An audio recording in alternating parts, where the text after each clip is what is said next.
Hello mga biday ko! Welcome to my vlog! Sabi, charing!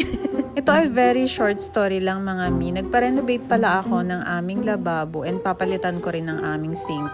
So dito nag-canvas na rin ako ng mga tiles na pwede gamitin at ipalit doon nga sa pwede kong ipagawa. So tada! Fast forward, ito na nga yung naging lababo namin. Ilalagay ko ang yellow basket nitong aking sink at itong aking faucet na nabili dito sa app na ilalagay ko. So mga mima, being an affiliate ay hindi madali. Kaya inumpisahan ko yung mga kinita kong pera. Paunti-unti nag-ipon ako and ito na nga ang aking isa sa mga achievement. Ang makapagpa-renovate man lang ng kaunting aming kitchen. So ito na nga, natupad na ang kitchen na pinangarap ko. Syempre di ako titigil. Pag may pinarenovate, magdadagdag ulit. So ito ang aming labahan area.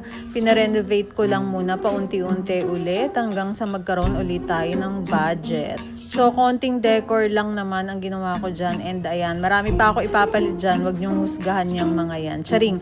So, pinarenovate ko na rin itong aming hagdanan pataas. Dahil nga, ayan, di nakaaya-aya ang itsura. Ayan na ang itsura niya. Pero, syempre, may mga idadagdag pa tayo dyan pag nagkapera. Yun lang. Bye-bye!